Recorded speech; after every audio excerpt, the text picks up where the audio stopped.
The Birth of Nanbosho, as told by Joseph McClellan, illustrated by Jim Kirby. It began to snow as my little sister, Nani, and I started off to our grandparents' house. We were to sleep there overnight.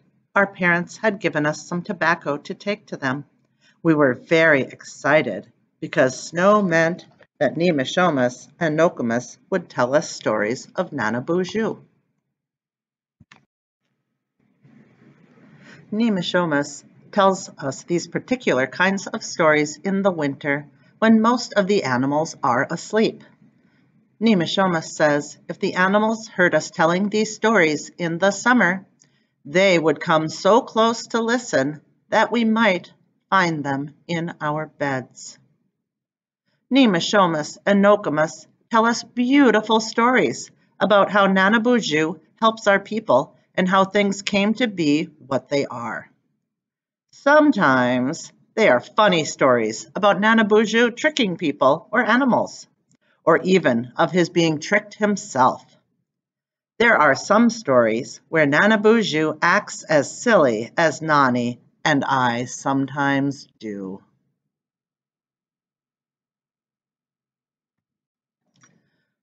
When we got there, Nani wanted to give our gift of tobacco to Grandpa, but I made her hang up our coats instead. Nemeshomas, could you tell us about Nanbosho? I asked, placing the tobacco on the table. Miigwech, Nani and Billy.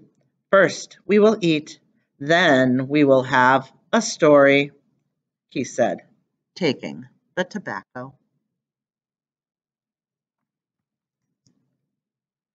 After supper, when the dishes were done, Nokomis sent us out to bring in some firewood for the stove. And then Nemeshomas said, as soon as the floor is swept, I can start.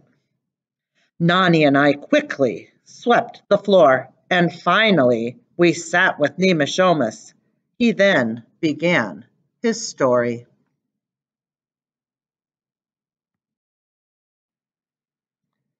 I will tell you about Nanbosho, our great teacher, and how the great mystery first sent him to earth. Long ago, Isan, when the world was new, it is said there was a woman who lived with her husband among the stars. Until one day, alone came to earth.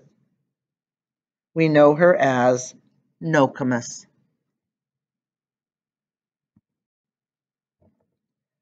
Shortly after coming to this earth, she gave birth to a baby girl, whom we'll call Winona.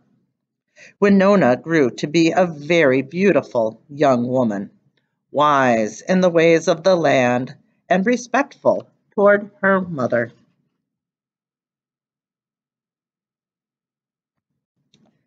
Every day they would sit by the fire and work. Nokomis would often tell her daughter, Nitanis, I have a great fear of west wind. Nokomis had heard from animals that West Wind was looking for a new wife. She knew that this wind could be harsh and rough, and she was afraid that he would take Winona if he ever saw her lovely face. Never sit facing west. It could be very dangerous if he saw you facing that direction. One day, as young people sometimes do, Winona forgot Nokomis's warning.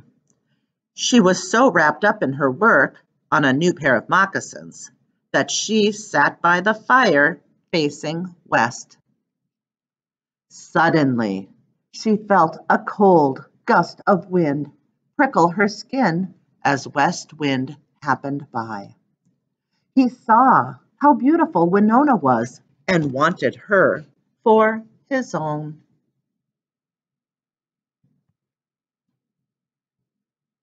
He blew up a big storm and swept her away with him to the mountains far to the west of her home. There, She had to marry him and keep his house. Poor Winona was very lonely. She was afraid of West Wind and his rough, angry ways. Every day she hoped to return to Nokomis and her beautiful land by the lake.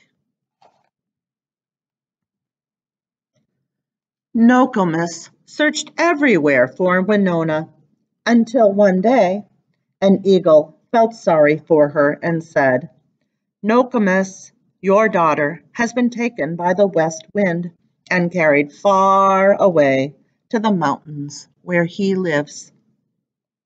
"It is no use then," said Nokomis. "I cannot match his power." With that, Nokomis sadly returned to her home.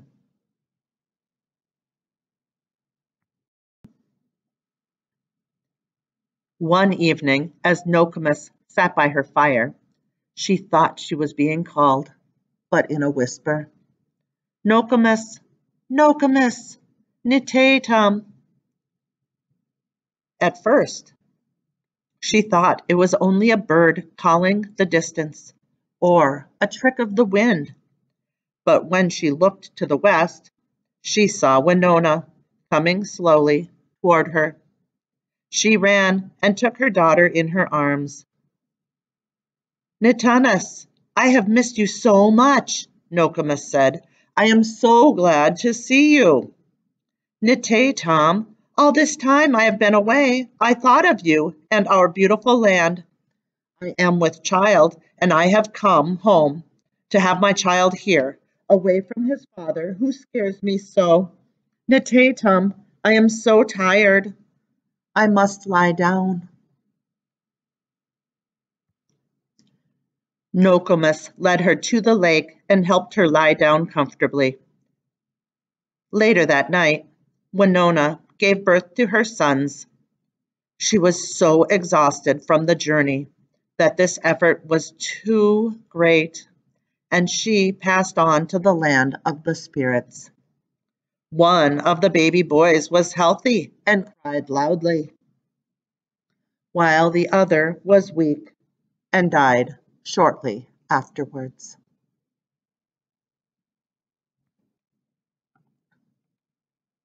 "Aw," said Nani, "this story is so sad." "In life," Nemeshomus replied, "many things are sad. Often out of our sadness, though, can come great strength and great joy." "How?" I asked. "Well, we'll see," said Nemeshomus.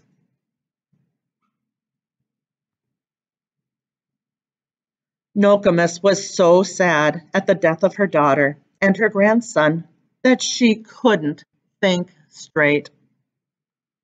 She took the baby and wrapped him in moss and soft grass and placed a wooden bowl over him to keep the animals away.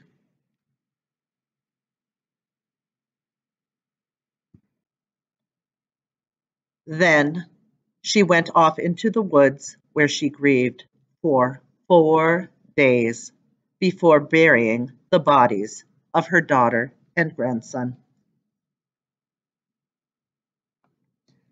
Later that day, while Nokomis was washing away her grief, she suddenly thought, "Oh no, I have forgotten the baby I wrapped and covered.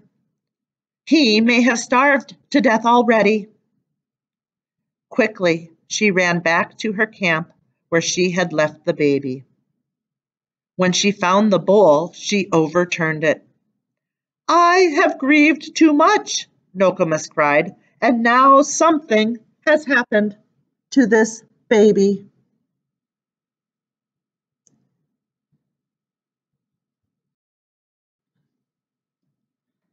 As she sat, full of new sorrow, she noticed a small white rabbit eating grass. She picked it up and began to pet it. "Nokomis," said the rabbit, to her great surprise, "do you not know me?" I am your grandson, Nanabushu.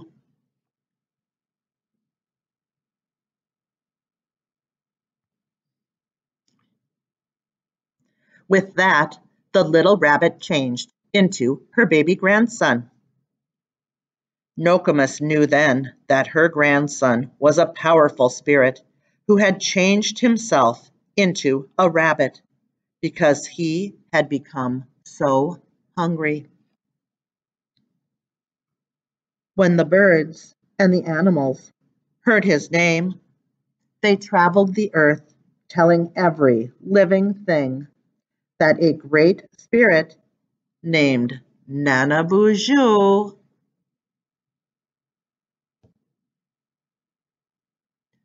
now walks the earth. And very rapidly, the son of West Wind and grandson of Nokomis grew and learned of the world around him. From that day on, Nanabuju, who could change himself into anything imaginable, became a great teacher of the Anishinaabe in their beautiful homeland.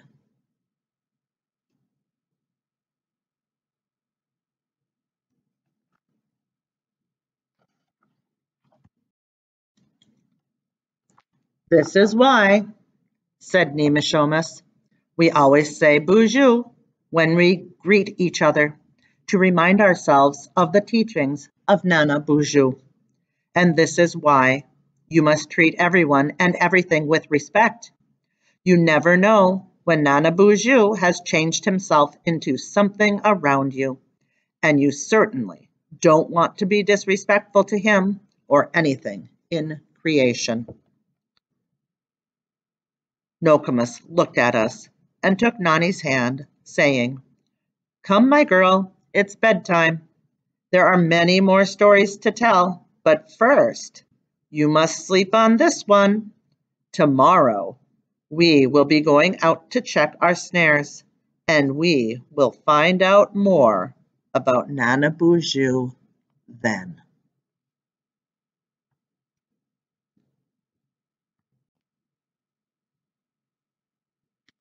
Mit you. That's it.